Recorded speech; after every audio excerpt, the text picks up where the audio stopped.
Assalamualaikum warahmatullahi wabarakatuh. Nama saya Rudi Ramadan, NPM 4419210044.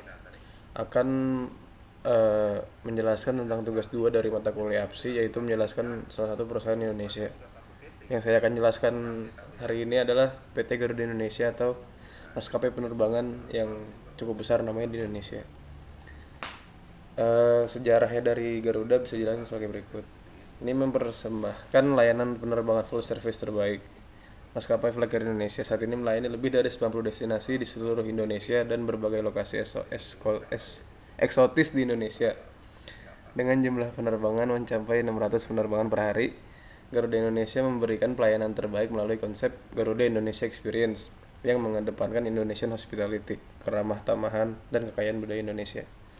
Selain itu, pada 2017 lalu, Garuda Indonesia juga berhasil meraih predikat bintang 5 dari Airline Passenger Experience Association atau APEX, sebuah asosiasi nirlaba untuk meningkatkan pengalaman penumpang penerbangan yang berkedudukan di New York, Amerika Serikat.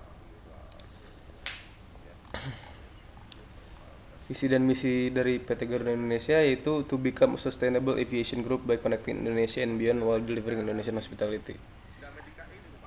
Dan misinya strengthening business fundamental through strong revenue growth, cost leadership implementation, organization effectiveness and group synergy reinforcement while focusing on high standard of safety and customer oriented services delivered by a professional and passionate employees.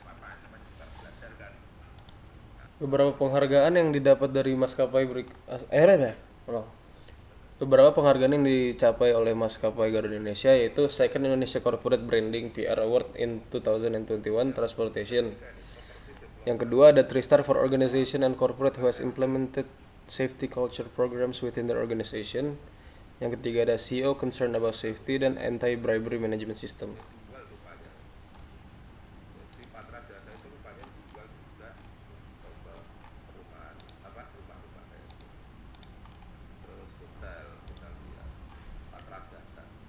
Ya harus gak?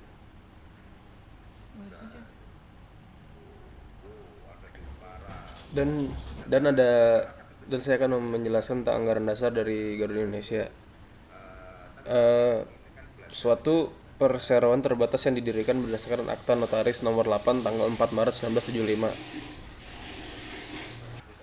Suatu perseroan terbatas yang didirikan berdasarkan Akta Notaris Nomor 8 tanggal 4 Maret 1975 yang dibuat di hadapan Sulaman Arja Sasmita, notaris di Jakarta dan memperoleh status badan hukum sesuai surat keputusan Menteri Kehakiman tertanggal 23 Juni 1975. Nomor dasarnya telah mengalami beberapa kali perubahan, terakhir diubah dengan Akta Notaris Nomor 12 tanggal 7 Februari 2020 yang dibuat di hadapan Aulia Taufani SH, notaris di Jakarta Selatan.